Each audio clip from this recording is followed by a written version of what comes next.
Antes de nós fazer a leitura do texto, vou fazer uma breve introdução, porque é incrível como parece que os textos se encaixam de acordo com a realidade do momento, né? A gente não escolhe os textos, a gente vai pregando sequencialmente o Evangelho de Mateus, mas esse é um excelente texto para o momento que nós estamos do ano, né? O ano está se encerrando, é um ano tão difícil para todos, né? O ano 2020 é um ano daqueles que a gente quer deixar no passado, né? É incrível como a nossa vida muda de maneira tão de repente, de um dia para o outro. Nós estamos vivendo, parece, um outro mundo, né? A gente olha vídeos ou fotos do mesmo período do ano passado e nós vemos uma vida completamente diferente do que nós estamos hoje, né? E este sempre, né, tempo do fim do ano, é sempre um tempo de reflexão. É um tempo onde nós paramos para pensar na nossa vida. É um tempo que a gente costuma fazer metas para o próximo ano que se inicia. E tradicionalmente essas comemorações de fim de ano, elas possuem essa simbologia do recomeço, né? As 4 estações passaram e está começando tudo de novo. Antigamente, né, uma civilização muito mais agrícola do que nós temos hoje, esse período era sempre o período de uma nova oportunidade para aquelas pessoas, né? Às vezes o tempo não colaborou, as colheitas não foram produtivas, prósperas, e aquele era o momento de pensar que no próximo ano pode ser diferente, no próximo ano pode ter chuva, pode ter tempo bom para plantarmos e colhermos. E é nesse contexto que nasce essa tradição de comemorarmos a virada do ano, de buscarmos energia, motivação para mais um ano que começa. A vida é cíclica, né? Você está sempre repetindo a mesma rotina, os mesmos desafios. Nós tentamos recobrar aqui o ânimo para um novo ano, que é sempre de muito trabalho, de muita luta. E justamente com isso vêm os nossos desejos, né? Aquilo que desejamos para este ano que inicia. E os pedidos dessa época mais frequentes, quais são, né? Nós vemos muito programa de televisão fazendo retrospectiva, qual é o desejo das pessoas para o ano que se inicia.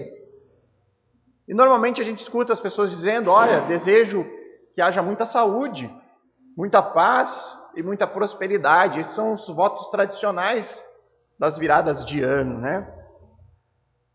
Sendo que certamente aquele que atrai mais o desejo do coração humano, sem dúvida, é o desejo pela riqueza. Não é por acaso que o cumprimento tradicional dessa época de ano, qual que é? Um Feliz Natal e um próspero Ano Novo. Normalmente é isso que as pessoas dizem. Olha, eu desejo a você um Feliz Natal e um próspero Ano Novo. O desejo por prosperidade, ele atrai o nosso coração. E isso fica estampado de forma visível nas filas da lotérica nesses últimos dias do ano. Você vai ver durante a semana inteira as pessoas se acumulando em filas para fazer aquela última tentativa de se tornar um milionário. A única tentativa de conseguir essa prosperidade com quase nenhum esforço. Eu garanto que se o sorteio fosse de um plano de saúde, para sua família inteira, sem coparticipação, isso não atrairia tanto a atenção das pessoas, por mais que a gente deseje por saúde. O fato é que nós, seres humanos, nós tendemos a colocar muito da nossa esperança no dinheiro. Os que não possuem estabilidade financeira desejam ter essa estabilidade. Aqueles que já têm uma estabilidade financeira desejam ter ainda mais. E o texto que nós temos aqui hoje nos confronta exatamente neste assunto. Qual deveria ser a nossa posição como cristãos? Como pessoas que confessam seguir a Jesus. Qual seria a nossa posição quanto a esse assunto?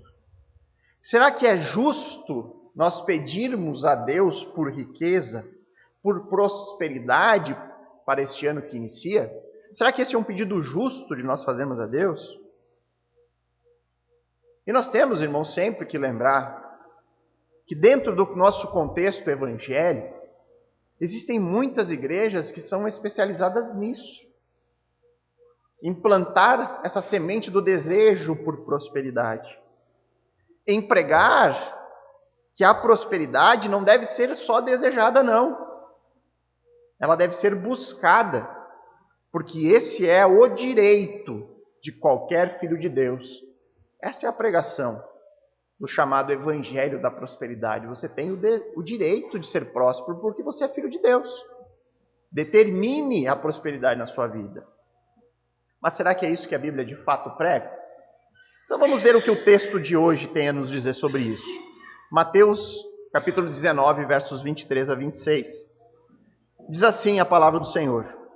Então Jesus disse aos seus discípulos: em verdade lhes digo que um rico dificilmente entrará no reino dos céus. E ainda lhes digo que é mais fácil um camelo passar pelo fundo de uma agulha do que um rico entrar no reino de Deus. Ouvindo isso, os discípulos ficaram muito admirados e perguntaram: sendo assim, quem pode ser salvo? Jesus, olhando para eles, disse: para os seres humanos, isso é impossível, mas para Deus, tudo é possível. É importante lembrarmos aquilo que motivou este ensino de Jesus aos seus discípulos. Este ensino aqui, ele foi motivado pelo encontro que Jesus teve com um homem no texto anterior. E segundo Mateus 19, dos versos 16 a 22, que narra esse encontro de Jesus com um homem, e se nós juntarmos os relatos de Marcos e de Lucas nos seus evangelhos, que também narram esse encontro, nós vamos descobrir que este homem era um jovem que era dono de muitas propriedades, era um rapaz respeitado e que ocupava uma posição de destaque dentro da comunidade judaica. Este era o homem que foi até Jesus. E este jovem, ele veio até Cristo com uma pergunta, uma dúvida extremamente relevante, inclusive para nós hoje. Ele pergunta para Cristo: Senhor, como alcançar a vida eterna? O que eu posso fazer para alcançar o reino? E aí Jesus responde, nós vimos na semana passada isso, né? Que para se alcançar a vida eterna é necessário conhecer a Deus por meio da sua revelação, por meio da sua palavra. É necessário conhecer a sua própria necessidade, ou seja, conhecer a si mesmo, reconhecer que eu sou um pecador, que eu sou incapaz de conquistar salvação pelos meus próprios méritos. E por fim, e mais importante, que é necessário seguir ao Messias. Seguir é viver na dependência humilde dele. Viver em obediência a ele. E aí nós vemos na sequência desse encontro que, infelizmente, o jovem não foi capaz de entregar toda a sua vida ao Senhor. O jovem não estava disposto a assumir os custos do discipulado e se retirou triste. Ele não estava disposto a abrir mão do seu ídolo pessoal. Seu verdadeiro Deus era o dinheiro. Ele não estava disposto a abrir mão dele para seguir a Cristo. E é a partir disso que Jesus agora começa a ensinar os seus alunos. Ele usa aquele encontro para prover ensino. E aí Jesus passa a ensinar de acordo com o texto que acabamos de ler. Na primeira parte do texto, nos versos 23 e 24, Jesus ele vai fazer para os seus discípulos um alerta sobre os perigos da riqueza. E aí na segunda parte, nos versos 25 e 26, nós vamos encontrar a reação dos discípulos diante deste ensino, juntamente com Cristo reforçando uma ideia que é ensinada ao longo de todas as Escrituras, que só existe uma forma de salvação, que é através da graça de Deus. Então agora nós vamos ver a primeira parte do texto, onde Jesus alerta sobre os perigos da riqueza, nos versos 23 e 24. Então Jesus disse aos seus discípulos: em verdade lhes digo que um rico dificilmente entrará no reino dos céus. E ainda lhes digo que é mais fácil um camelo passar pelo fundo de uma agulha do que um rico entrar no reino de Deus. Jesus ele começa a fazer aquilo que é característico deste momento do seu ministério. Jesus está em viagem rumo à Judéia, vários eventos vão ocorrendo ao longo do caminho e Jesus utiliza cada um desses eventos para ensinar, para prover ensino espiritual aos seus alunos. Logo após o diálogo que ele teve com o jovem, no momento posterior, aquele homem tomar a decisão de não vender tudo o que tinha, de não seguir o Messias, Cristo então afirma aos seus discípulos algo extremamente impactante. Isso aqui tem que impactar todos nós. Jesus afirma que um rico, alguém com muito dinheiro, dono de muitas propriedades, conforme a característica daquele homem, porque isso aqui, o ensino está sendo motivado por aquela circunstância, Jesus diz, alguém como ele, dificilmente entrará no reino dos céus. Dificilmente, Jesus diz. E essa é uma afirmação extremamente forte. Mas se isso já não é forte o suficiente, saber que um rico dificilmente será salvo, Jesus vai ainda além. Cristo aqui ele faz uso de um dito proverbial. Ele usa esse provérbio para ilustrar a situação. E ele diz, olha quão difícil é para isso acontecer, para um rico ser salvo. Porque é mais fácil um camelo passar pelo fundo de uma agulha do que um rico entrar no reino de Deus. E aí, diante desse provérbio, eu pergunto a vocês, é possível, de alguma forma, você conseguir fazer um camelo passar pelo buraco de uma agulha? Existe essa possibilidade? É possível disso acontecer? Então, o que Jesus pretende dizer aqui com esse provérbio? Que é impossível. É impossível alguém com as características daquele jovem do texto anterior ser salvo. É isso que ele está dizendo. Olha, é mais fácil que o impossível aconteça do que esse rico ser salvo. Saber disso, irmãos, deveria nos fazer estar em choque. Se é a primeira vez que você se depara com essa informação, então nem se fale. Isso deveria nos deixar tremendo de medo. Agora, para os discípulos, eu diria que essa foi uma declaração ainda mais explosiva do que para nós hoje, por causa do contexto cultural daquele tempo. Dentro da cultura judaica, não havia nenhum tipo de preconceito contra os ricos. Não havia. Muito pelo contrário, irmãos. O povo judeu, ele não havia passado por nenhuma revolução marxista que coloca o rico como opressor do pobre. Não havia esse tipo de pensamento, que o rico é o mal e ele está explorando os mais pobres. Nada disso. A riqueza dentro do contexto judaico era visto como uma bênção de Deus. Aquele homem rico está sendo abençoado por Deus, por isso ele é rico. Eles entendiam que quando havia um local habitado por pessoas ricas, aquele era um local de prosperidade para todos. Por quê? Porque onde havia um rico, havia empregos. Onde havia uma pessoa de muitas propriedades, haveriam condições de trabalho. Aquele homem poderia gerar riqueza, poderia abençoar outras pessoas. Então, para eles, quanto mais ricos dentro da nação de Israel houvesse, melhor era para toda a nação. Isso era uma bênção de Deus. Aquele trabalhador assalariado, ele via o rico com bons olhos. Parece muito diferente do que a gente vive hoje, onde os empregados sempre têm um preconceito contra o patrão. Sempre olham, meu Deus, ele está sendo mau, está me explorando, porque eu trabalho e ele que fica rico. Isso veio de uma filosofia que foi construída longe de Deus. O judeu via o rico como oportunidade de emprego, como oportunidade de renda, como oportunidade de sustento para sua família. Não existia luta de classes entre eles.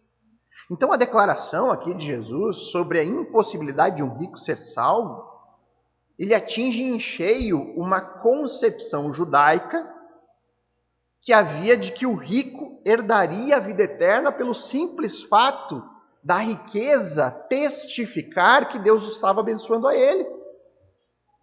Então o judeu olhava para o rico e via, não, esse é um homem de Deus, porque olha a riqueza dele. Deus está aprovando esse homem, está dizendo que ele está andando no caminho certo, Deus está o abençoando. Ele certamente é alguém que vai estar com Cristo no seu reino. Juntamente com isso, nós temos que lembrar que os grandes nomes da nação judaica foram homens prósperos. Os patriarcas, Abraão, Isaque e Jacó, homens muito ricos, de muitas propriedades. Você tem os dois principais reis de Israel, Davi e Salomão, com grandes riquezas. Isso fazia parte da tradição judaica, olhar a riqueza como bênção. Mas agora, irmãos, a declaração de Jesus cai como uma bomba diante dessa perspectiva.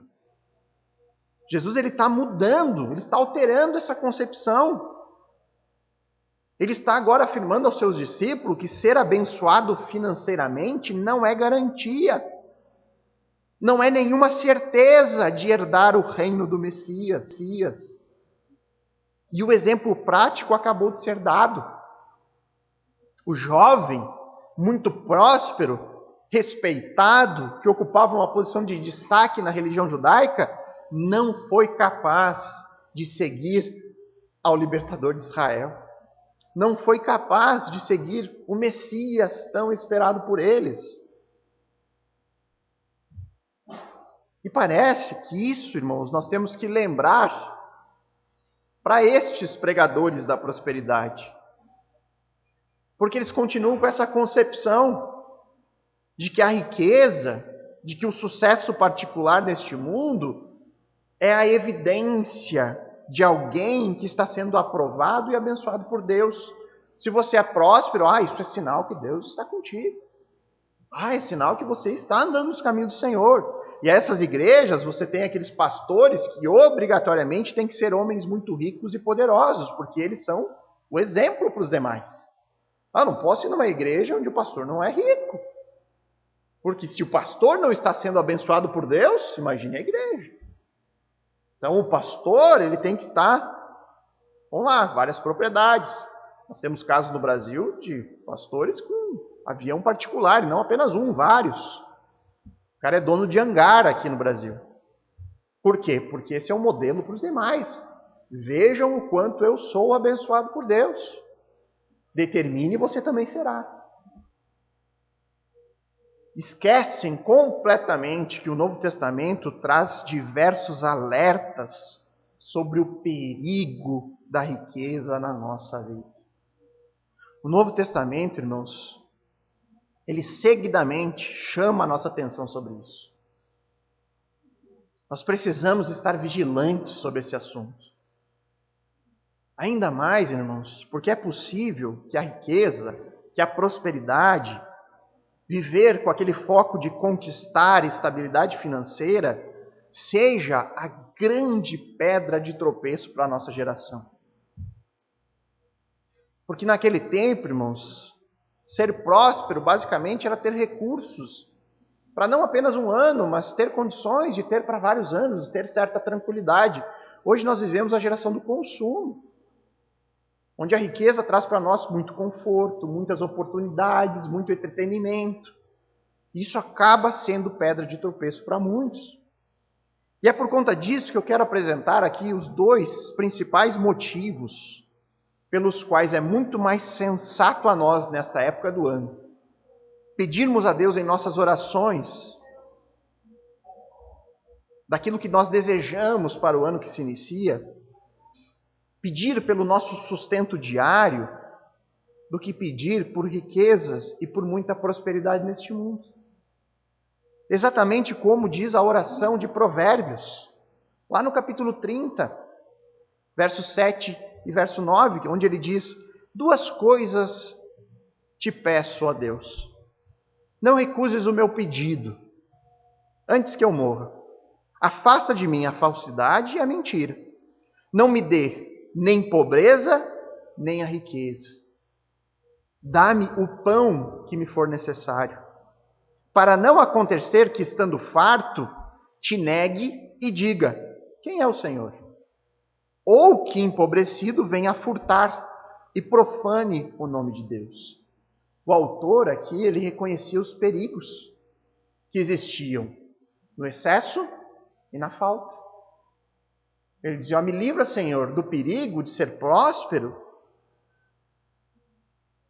E em algum momento questionar: para que eu preciso do Senhor? Eu tenho tudo o que eu preciso.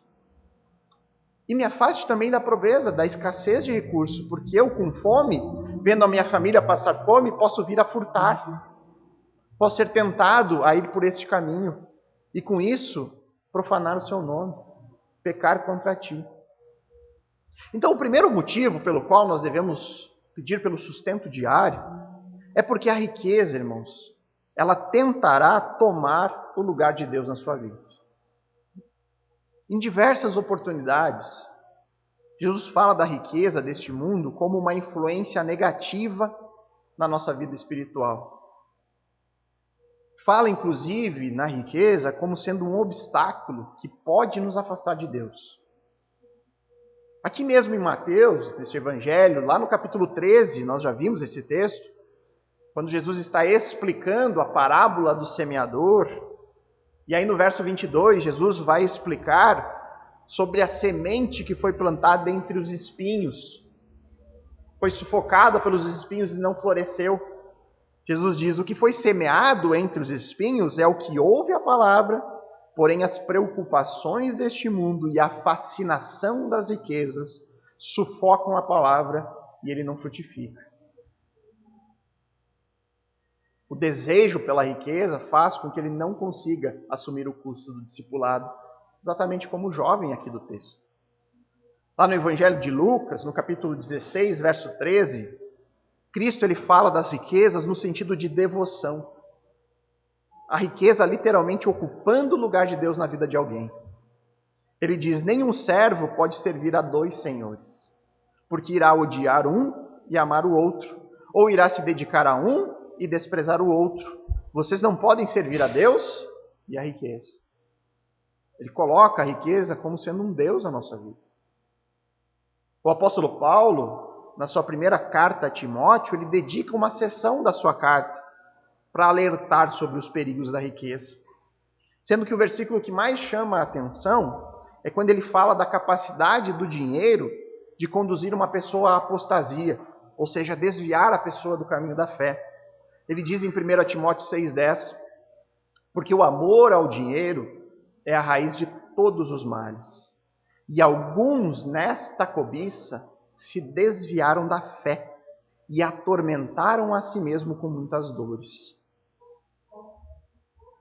Fica muito claro no ensino bíblico que as riquezas exercem sobre o coração do homem natural um domínio que é extremamente perigoso. O amor ao dinheiro, segundo Paulo, é a raiz de todos os males. Será que diante de tantas advertências, e aqui eu lembro que eu citei apenas algumas, o Novo Testamento tem muitas outras, será que fazer pedidos de prosperidade, desejar riqueza, como um grande objetivo para este próximo ano, é algo que o cristão deve colocar no seu coração como uma meta? Será que o cristão deve desejar grandes fortunas? Será que o cristão deve jogar na mega da virada, tendo a esperança que Deus vai fazer dele milionário do dia para a noite? Irmãos, fazer isso é colocar a sua esperança no dinheiro como um Deus na sua vida. É achar que tendo muito dinheiro a sua vida seria melhor, seria mais alegre, você teria mais paz e tranquilidade com isso. Fazer isso, irmãos, é colocar sobre a riqueza a esperança de coisas que só Deus pode fazer por nós. Ah, mas se eu ganhasse esse prêmio, eu estaria tranquilo, estaria em paz. A paz só pode vir de Deus. Dinheiro nenhum do mundo nos trará paz e tranquilidade. E quando eu falo de pessoas desejando riqueza, irmãos, eu quero que vocês percebam que os perigos dela não são apenas para aqueles que já desfrutam de maior prosperidade. Os perigos podem igualmente atingir aqueles que têm pouco, mas que vivem desejando ter muito e que colocam isso como o grande objetivo da sua vida. E se tornar próspero e rico consome todas as suas emoções, a sua dedicação, a sua força e inclusive a sua esperança. Nós devemos ter muito cuidado com a riqueza, porque ela tentará tomar o lugar de Deus na sua vida. O segundo motivo pelo qual é muito mais sensato pedir pelo sustento diário do que realizar pedidos de riqueza, pedidos de muita prosperidade em nossa vida, é porque a riqueza nos torna autossuficientes. Isso é algo possível de ser observado na prática. Pessoas com muitos recursos, que possuem dinheiro guardado, que não precisa se preocupar com as contas do próximo mês, ela naturalmente tende a se achar no controle. Ela não é alguém necessitada, alguém carente. Isso acaba por refletir na vida espiritual dela. Pense na simples diferença de um pequeno produtor rural que obtém todo o seu sustento da necessidade de uma boa safra contra alguém que tem muitos recursos. O agricultor, ele não possui controle sobre a sua vida financeira, ele não possui controle sobre o clima, se vai ter chuva suficiente, se vai ter alguma praga que acabará com a sua colheita, se a temperatura durante as estações será aquela que favorece no plantio, enfim. São tantas variáveis que fogem ao controle dele, que ele tende a ser muito mais dependente de alguém maior que ele. É muito mais fácil ele se achegar a Deus e pedir: Senhor, me abençoa durante este ano. Deus, manda chuva. Que Deus me ajude, que as colheitas saiam conforme previsto. Já pessoas com muitas posses, pode vir inclusive uma pandemia. Pode inclusive fechar o comércio. Pessoas podem ficar sem emprego, mas ela terá recursos suficientes para não se preocupar com nada disso. E ainda por cima, criticar os outros. Criticar aquelas pessoas terríveis que insistem em querer trabalhar. Fique em casa. Não vão correr o risco. Para que vocês querem trabalhar? Mas ela tem o recurso. Ela pode pedir comida em casa. Para qual dos dois casos, irmãos, você acha que haverá mais barreiras que precisam ser rompidas para que uma mensagem que fala sobre a nossa incapacidade, para que uma mensagem que fala da nossa carência, uma mensagem que fala da falta de suficiência que nós temos em nós mesmos, para qual dos casos haverá mais barreiras a serem rompidas na pregação do Evangelho? Não é por acaso, irmãos, que historicamente as boas novas de Cristo encontram muito mais oportunidade de pregação entre pessoas de mais baixa renda. Não é por acaso, porque essas pessoas são dependentes dos outros. Elas não têm a autossuficiência de alguém que possui muitos recursos. A riqueza tem esse poder. Ela facilmente se torna um ídolo no nosso coração. E aí então, quando eu passo a servir a um falso Deus, aí eu vou me sentir autossuficiente. O dinheiro traz essa sensação de que eu consigo, eu posso, eu compro, eu desfruto. É por isso que Cristo diz: em verdade lhes digo que um rico dificilmente entrará no reino, por causa dessa autossuficiência e essa incapacidade de reconhecer que o dinheiro é um Deus na sua vida. Jesus diz: é mais fácil o impossível acontecer. E aí vem o choque. E aí vem o momento que a gente deve ficar com o cabelo em pé. Mas então que esperança tem o rico? Existe algo que possa ser feito? E é isso que nós veremos agora. Nós veremos a reação dos discípulos diante dessa impactante realidade, porém, Cristo entrega uma esperança. Afinal de contas, nós servimos a um Deus que faz o impossível acontecer. Verso 25 e 26. Ouvindo isso, os discípulos ficaram muito admirados e perguntaram: sendo assim, quem pode ser salvo? Jesus, olhando para eles, disse: para os seres humanos isso é impossível, mas para Deus tudo é possível. A primeira informação que eu quero destacar desses versículos é novamente a relação entre salvação com entrar no reino. Percebam que Jesus havia dito que dificilmente um rico entrará no reino dos céus. Essa afirmação deixou os discípulos admirados e por isso eles perguntaram: sendo assim, quem pode ser salvo? Vocês lembram da semana passada, quando eu falei sobre a visão judaica de vida eterna, que é muito diferente da nossa visão hoje? E este é um conceito que nós temos que ter bem claro, irmãos. Retirar qualquer visão supostamente espiritual, de vida eterna como um plano astral, viver nas nuvens, ou algo do tipo, almas penadas por aí.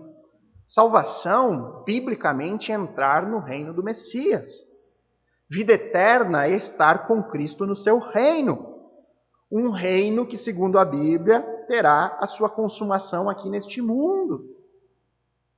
Ou seja, salvação envolve um reino aqui na terra, corpo físico, envolve um governo sobre as nações.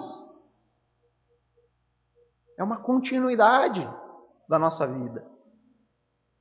Não se esqueçam de João 14,6, a maioria dos crentes sabem de cor. Jesus disse: eu sou o caminho e a verdade e a vida. Ninguém vem ao Pai senão por mim. Herdar vida eterna, ser salvo, envolve estar unido àquele que é a vida.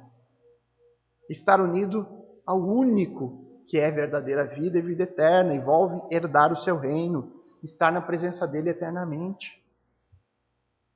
Os discípulos, eles ficaram admirados com as palavras de Jesus, porque foram confrontados com a sua percepção cultural, na percepção judaica de que eles possuíam sobre os ricos. Se os ricos, segundo o pensamento deles, pessoas onde Deus derrama suas bênçãos de maneira perceptível, se eles não podem ser salvos, quem então pode ser? Essa é a dúvida deles, essa é a admiração. Poxa, se o rico, aquele que nós estamos vendo Deus abençoar, não pode ser salvo, o que sobra para os outros? É nisso que eles ficaram admirados. E é a partir disso que Jesus responde: para os seres humanos isso é impossível. Ou seja, Cristo ele sai daquele público-alvo e generaliza. Não é mais um problema só para os ricos. Jesus está dizendo: a salvação para qualquer pessoa é impossível. Agora ficou pior ainda, né? E aí, novamente, eu vou lembrar vocês da semana passada. Pregação do texto anterior. Para compreendermos a mensagem do Evangelho, nós precisamos também conhecer a nós mesmos. Nós precisamos saber quem de fato nós somos. Isso envolve, irmãos, reconhecer que somos incapazes de ser salvos. Que para nós a salvação é impossível, conforme Jesus afirma aqui no texto. Nós precisamos reconhecer isso. Nós precisamos abandonar qualquer perspectiva do tipo: não, mas eu sou uma boa pessoa. Eu vou ser salvo.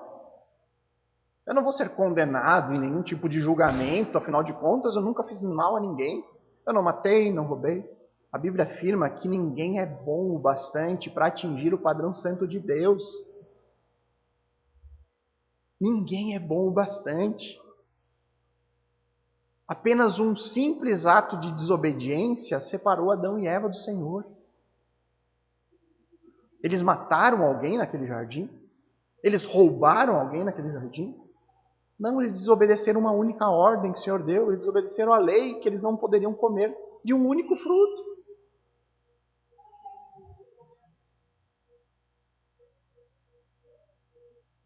Para nós é impossível. Nós precisamos saber disso. Que não há mérito em nós. Não há nada que a gente possa fazer para merecer salvação. E diante disso, irmãos, se Jesus tivesse parado aqui, neste seu ensino, nós poderíamos ir embora hoje chorando desesperadamente, perdidos, completamente sem esperança. Se Jesus tivesse parado em olha, para os seres humanos isso é impossível, acabava para nós. Mas Jesus completou dizendo, para o homem é impossível, mas para Deus tudo é possível. Ou seja, o homem não pode se salvar, mas Deus pode salvar o homem. Nós não podemos, mas Deus pode. É impossível para alguém rico ser salvo, mas Deus pode salvar um rico se assim ele desejar. Como disse Jó no capítulo 42, verso 2, bem sei que tudo podes, e nenhum dos seus planos pode ser frustrado. Ou aquilo que disse o anjo Gabriel a Maria, quando anunciou o nascimento de Cristo. Ele diz lá em Lucas 1,37, porque para Deus nada é impossível. É impossível ao homem, mas para Deus nada é impossível. Apenas Deus pode regenerar o coração endurecido do homem. E aqui, irmãos, imagine a cabeça dos discípulos neste momento. Tudo aquilo que eles conheciam da religião, muitos dos seus conceitos sobre salvação estavam sendo colocados literalmente abaixo por Cristo. A salvação judaica também tinha muito do obedecer, cumprir a lei. Os fariseus, os líderes da religião, eram conhecidos por isso, pelo seu legalismo. Obedeça e seja salvo. Jesus está colocando por terra esse tipo de pensamento. E aí, na sequência do texto, nós vamos ver que Pedro ele ficou quebrando a cabeça ali. Ele ficou quebrando a cabeça sobre aquilo que havia acontecido com aquele importante jovem rico respeitado. Ele ficou quebrando a cabeça sobre o chamado que Jesus fez para ele, sobre a impossibilidade humana no processo de salvação. Pedro ficou pensando sobre tudo isso. E ele deve ter feito isso por um certo tempo, organizando suas ideias, todas essas novas informações adquiridas. E é desta reflexão que procede a resposta que ele dará a Jesus, no verso 27, que nós veremos na próxima semana. Então, o que nós podemos tirar de lição de tudo isso? Sobre os perigos da riqueza, nós já falamos. Porém, sempre é bom deixar muito claro, a riqueza, irmãos, não é um pecado em si mesmo, mas ela pode ser, sim, uma forte tentação que nos leve ao pecado e que nos afaste de Deus. Ao invés de pedir por muito dinheiro, por prosperidade para o próximo ano, peça por regeneração. Porque é assim que Deus nos salva. Peça, Senhor, regenera o meu coração, esse é o meu pedido. Senhor, muda o meu interior, transforma o meu coração, me faz ser alguém temente a Ti. Porque uma pessoa regenerada, ela usará os seus recursos de uma forma que o próprio dinheiro mostrará para todos quem é o seu Deus. Não é um pecado ter muito recurso, mas a maneira como os usamos, isso pode se tornar um pecado. E isso pode demonstrar quem é Deus de fato no meu coração. Mais uma vez, irmãos, eu vou reforçar aqui várias vezes isso. Não há nada de errado no trabalho honesto que é bem remunerado. Nada. Não há nada de errado naquela pessoa que trabalha de forma dedicada, comprometida, e que por causa disso recebe alta remuneração. Não há nada de errado com isso. Agora, se o desejo de riqueza consome o seu coração, se você busca isso como grande motivação, mude o foco. Mude o foco. Passe a valorizar o trabalho duro e dedicado. Trabalhe no seu dia a dia, naquilo que Deus lhe confiou a fazer, com toda a dedicação como se fosse ao próprio Senhor. E valorize juntamente com isso uma vida simples, um estilo de vida simples.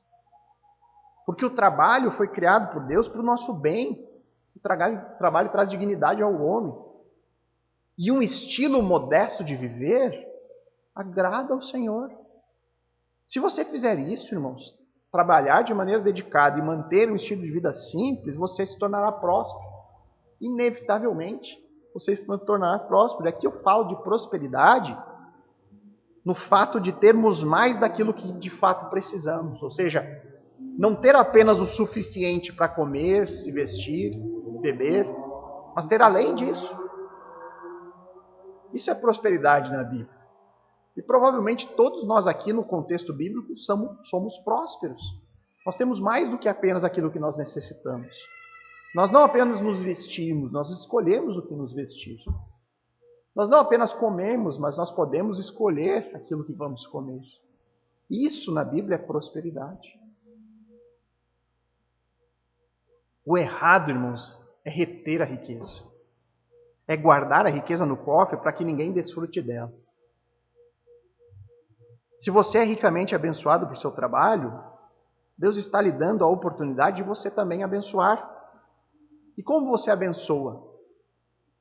Gerando trabalho, empregando pessoas ao seu redor. Você diminuir o sofrimento de outros que não desfrutam do mesmo privilégio que o seu. O apóstolo Paulo lhe dá um conselho precioso nesse sentido. Em 1 Timóteo, lá no capítulo 6, versos 17 a 19, ele diz: exorte os ricos deste mundo a não serem orgulhosos. E aqui ele diz, olha, a não serem autossuficientes. Exorte os ricos deste mundo a não achar que tudo vem da sua própria força, que porque ele é melhor que os outros. Não seja orgulhoso, ele diz. Nem depositem a sua esperança na instabilidade da riqueza. Olha a diferença. Muitas vezes nós vamos colocar a nossa esperança na riqueza como fonte de estabilidade. Se eu fosse rico, eu ficaria estável na minha vida. Eu teria paz. Paulo diz, olha, a riqueza traz instabilidade, algo instável. Nós não temos controle sobre isso. Vem uma crise, fecha o meu próspero comércio e eu fico na falência, como muitos do nosso país desfrutaram, faliram. Pessoas que construíram por décadas o seu trabalho, as suas empresas, e hoje não tem mais nada. Ou seja, ele diz, Paulo está dizendo, olha, não deposite a sua esperança nessas coisas, porque elas são instáveis. Elas se corroem, elas perdem valor. E ele diz, não deposite a sua esperança na instabilidade da riqueza, mas em Deus. Deposite a sua esperança em Deus, que tudo nos proporciona ricamente para o nosso prazer. Ele diz, olha, também ele vê como a Bíblia não condena a riqueza. Ele diz, olha, Deus nos dá para que a gente desfrute mesmo. É para o nosso bem, é para o nosso prazer. Ele não condena os ricos aqui, mas ele diz que eles façam o bem. Sejam ricos em boas obras, generosos em dar e prontos a repartir, ajuntando para si mesmos um tesouro que é sólido fundamento para o futuro, a fim de que tomarem posse da verdadeira vida. Ele diz, olha, usem da riqueza para acumular um outro tipo de riqueza. Uma riqueza que não perde valor.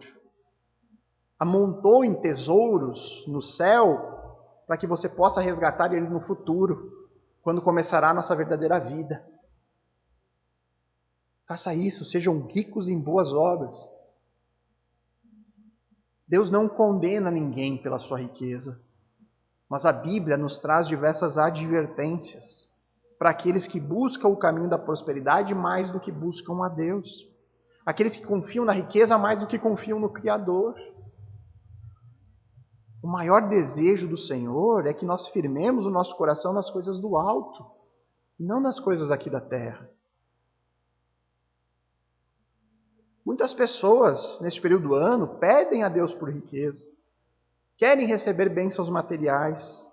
Alguns, e eu digo inclusive sinceramente, eles desejam ter para poder repartir. E muitas pessoas que sinceramente pedem, Senhor, me dê para que eu possa abençoar outros. Mas muitas vezes também esquecem dos perigos que a riqueza traz consigo. Esquecem que há maldições por trás disso. Esquecem que também existe um alerta para quem não desfruta de estabilidade financeira. Existe biblicamente um alerta para aqueles que não possuem propriedades, não possuem muitos recursos. Existem alertas bíblicos para aqueles que trabalham pelo pão diário. E para esses, nesse caso, é preciso cuidar, estar atento para um outro tipo de tentação, que vem com a inveja. Invejar aquilo que é vontade de Deus para o outro, mas não é para si mesmo. A cobiça, a inveja, ela é tão destrutiva para o coração humano quanto é a avareza. A inveja e a cobiça faz com que uma pessoa não consiga se alegrar com a prosperidade do outro. E aqui eu falo, irmãos, especificamente do contexto da igreja. De vermos um irmão prosperando e não nos alegrarmos com isso, porque nós não estamos nessa situação. Nós precisamos entender, irmãos, que Deus não nos fará todos ricos neste mundo. Deus tem um plano para cada um de nós. A condição individual, abundância de recursos ou escassez deles vem do alto. É o que nós vimos ali em Provérbios 30. Nós precisamos sempre lembrar disso. Que a condição individual de cada um vem de Deus. E que Ele sabe aquilo que é melhor para cada um de nós. O mais importante é mantermos o foco no trabalho. Trabalharmos, nos empenharmos, buscar ser úteis para a sociedade. Se recebemos o salário devido, a recompensa por esse trabalho, e esse salário for suficiente para o pão do dia, glórias a Deus por isso. Estou trabalhando, estou me dedicando, fazendo como se fosse ao Senhor. Deus tem me dado por isso apenas aquilo que é necessário. Glórias a Deus.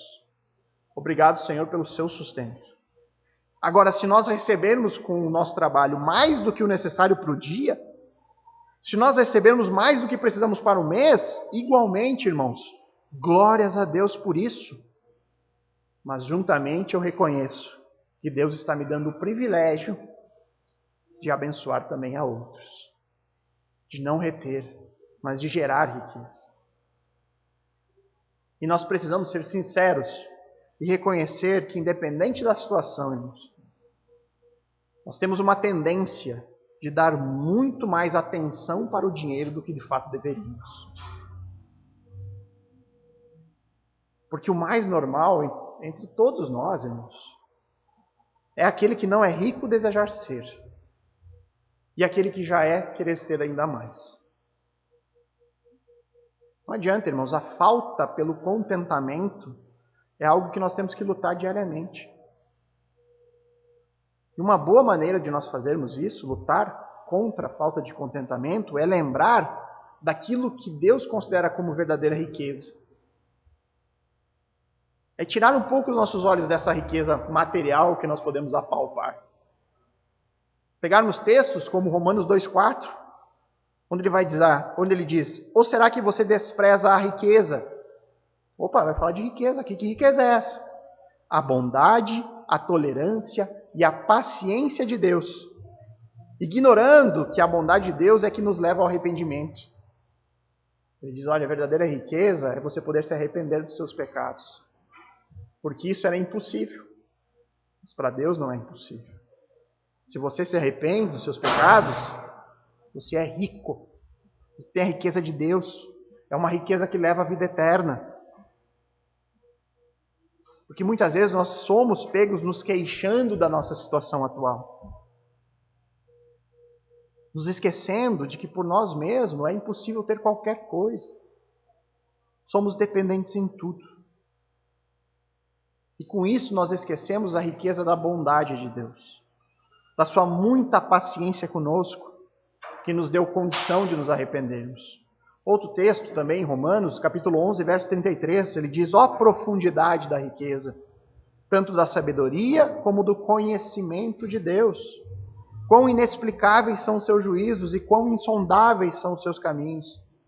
Paulo está dizendo, olha, conhecer a Deus, ter esse privilégio, esta deve ser a riqueza que devemos nos empenhar em adquirir e valorizar.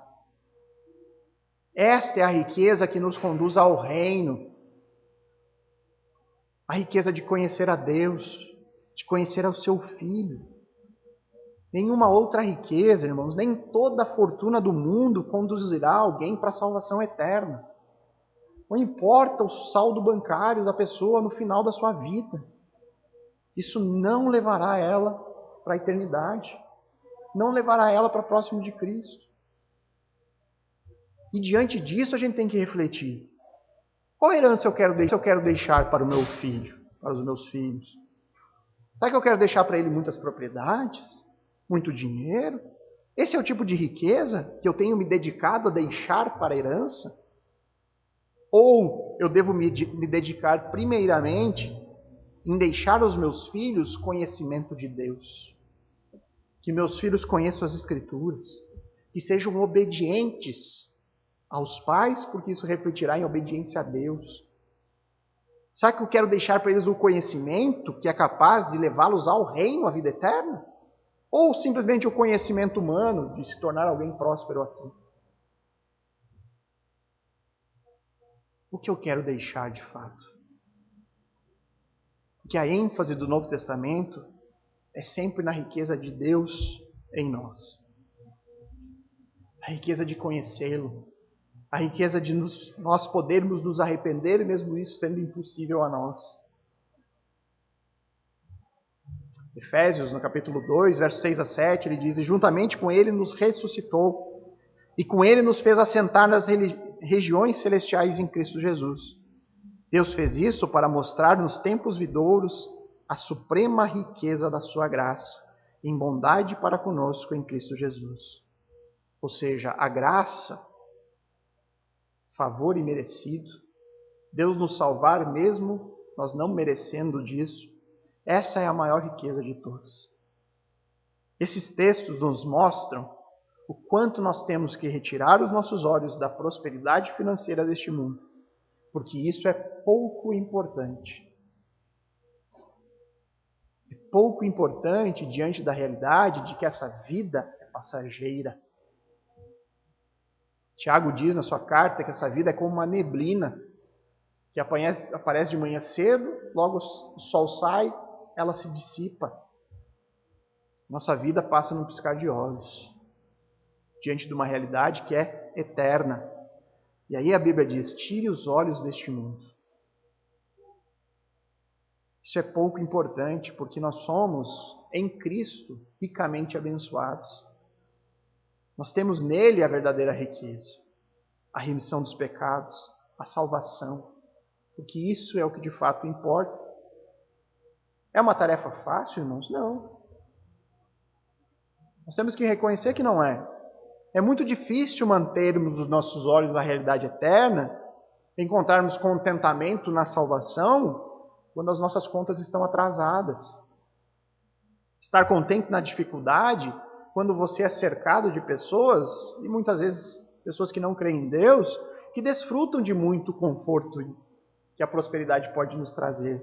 É difícil, mas nesses momentos, e isso pode acontecer com qualquer de nós, estando preocupados com o dia de amanhã, desanimados, porque as contas estão ficando atrasadas, quase que sem forças, a gente lembre da palavra. Lembre de Filipenses 4,19, que diz que o meu Deus, segundo a sua riqueza em glória, há de suprir em Cristo Jesus tudo aquilo que vocês precisam. Nós cantamos aqui a música inspirada no Salmo 23. Os compositores, brilhantemente, eles revertem, o Senhor é meu pastor e nada me faltará. Eles invertem, colocam o Senhor é meu pastor e aquilo que eu não tenho, eu não preciso. Se o Senhor é meu pastor, Ele vai dar tudo aquilo que eu preciso, aquilo que eu não tenho, é porque eu não preciso. É uma música que trata com a nossa inveja, com o nosso desejo de mais, de ter. O Senhor, irmãos, certamente nos sustentará até o fim. O que nós precisamos é manter os olhos no alvo, na eternidade. Esse tempo passará. E na eternidade, irmãos, esse tempo aqui agora será como um piscar de olhos. Como um piscar de olhos.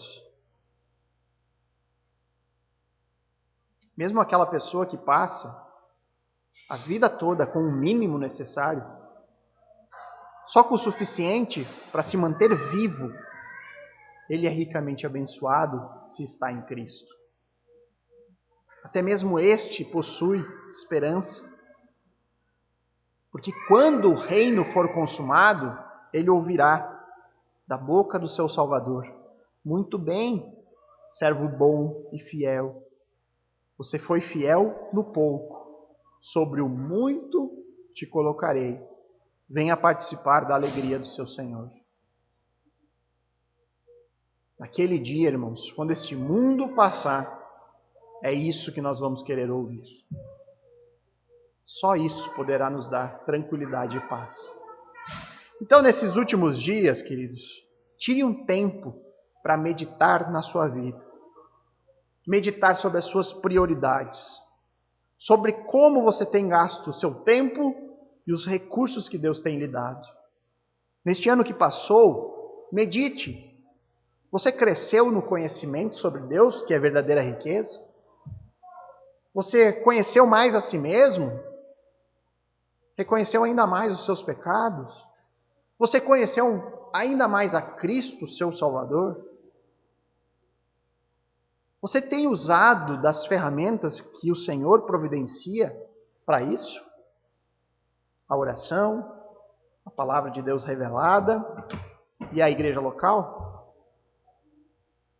Pense antes de realizar os seus pedidos. Pense em qual será o conteúdo da sua última oração neste ano. E qual será o conteúdo da primeira oração do ano que vem. Você pedirá por dinheiro, prosperidade, riqueza? Esses serão pedidos presentes nessas suas orações? Ou você fará orações inspiradas pela palavra? Você pedirá: Senhor, ao longo deste ano me dê o sustento diário. Porque é isso que de fato eu preciso. Senhor, regenera o meu coração. Porque independente de quanto eu prosperar, o Senhor será o meu Deus. Senhor, me dê sabedoria para viver neste mundo e não ser sufocado pelas tentações que Ele me impõe. Senhor, se faz presente na minha vida. Que esse ano o Senhor esteja comigo todos os dias. Pense nisso por um instante e vamos orar.